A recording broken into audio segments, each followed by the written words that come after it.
چکی ہے، اور یہ 100 سال مکمل کرنا کسی یونیورسٹی کے لیے، کسی انسٹیٹیوشن کے لیے بہت ہی مشکل ہوتا ہے، لیکن جامعہ اپنی تاریخ رکھتی ہے۔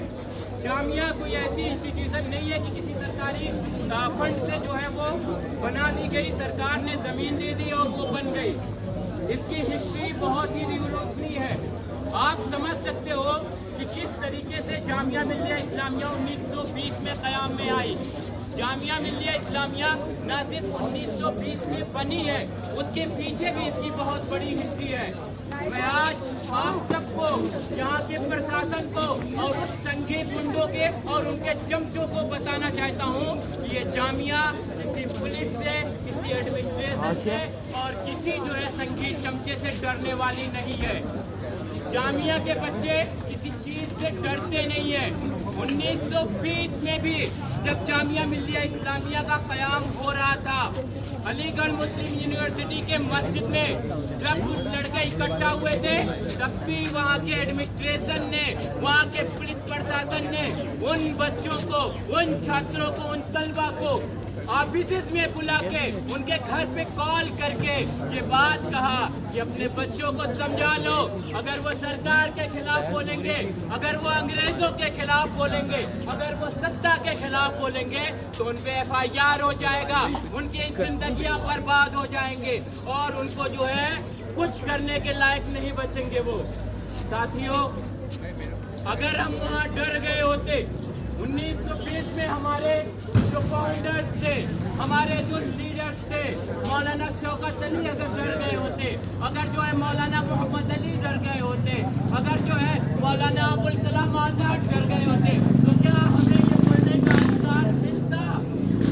میں آپ سب سے پوچھنا چاہتا ہوں، کیا بتائیے کہ اگر وہاں وہ ڈر گئے ہوتے اس ایڈمنسٹریشن سے، جیسا آج جو ہے پروکٹر کرتا ہے، جیسا آج وائس چانسلر کرتے ہیں، تو کیا یہ انسٹیٹیوشن بن پاتی؟ یہاں ہم پڑھنے کے لیے آ پاتے؟ آپ کو کہانی بتاتے ہیں، میں نیا ہوں یہاں یونیورسٹی میں، مجھے ابھی 2 سال بھی نہیں ہوئے ہیں، کیمپس کھلنے ہوئے 1 سال بھی نہیں ہوئے ہیں، محض 2 مہینے ہوئے تھے اور مجھے جو ہے پروکٹر آفس سے کال آتا ہے، بلایا جاتا ہے کہ کیا کر رہے ہو، کیوں جو ہے گیٹوں پہ پردرشن کر رہے ہو؟ لائبریری نہیں کھلی تھی، یونیورسٹی نہیں کھلی تھی، کیا اس کے لیے بولنا جو ہے اپرادھ ہے؟ کیا اس کے لیے بولنا، سوال کرنا جو ہے گناہ ہو گیا ہے؟ وہ بلا کے ہم سے کہتے ہیں کہ دیکھو بات کو سمجھو، سرکار ہماری نہیں ہے، وہ ہمارے اگینسٹ میں FIR ہو جائے گا، زندگیاں تباہ ہو جائیں گی، آپ پڑھ نہیں پاؤ گے۔ تو کیا ہم غلامی کی زندگی جیے یہاں پہ؟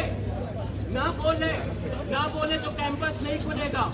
انہوں نے فیز وائز کیمپس کھولنے کی بات کی تھی، لیکن آج تک جامعہ کی ریڈنگ ہال 2 بجے تک نہیں کھلی۔ وہ فیز وائز کہاں گیا؟ یاد کریے 2020 کو، اگر وہاں وہ لوگ ڈر گئے ہوتے تو آج جامعہ نہیں ہوتی، اور اگر آج ہم لوگ یہاں ڈر گئے تو آگے یہ جامعہ نہیں بچے گی۔ یہ اس کے مائنارٹی اسٹیٹس کو چھیننا چاہتے ہیں۔ آپ سب کو یاد ہوگا جب جو ہے جامعہ ملیہ اسلامیہ 1920 کو اس کی پہلی کانفرنس ہوئی، وہاں میٹنگ کی گئی اور اس کے قیام کے لیے سارے پروسیس ہوئے، تو مولانا محمود الحسن صاحب، جنہیں شیخ الہند کہا جاتا ہے، جنہوں نے غلام دیش میں سب سے پہلے ہندوستانی جو ہے گورنمنٹ بنائی تھی کابل میں، ان سے جب کہا گیا کہ جو ہے مولانا صاحب ہم قوم کے لیے، بچوں کے لیے جو ایک ادارہ کھولنا چاہتے ہیں، اس سمے مدرسے بہت تھے، اسلامک انسٹیٹیوشن بہت تھے، لیکن انہوں نے کہا کہ اس دیش کا مسلم، اس دیش کا نوجوان آج اداروں کی طرف نہیں بلکہ جو ہے انسٹیٹیوشن کی طرف جا رہا ہے، نئی شکشا کی طرف جا رہا ہے، اور اس سمے اور وقت کی ضرورت ہے کہ میں اس میں شامل ہوں۔ بیمار تھے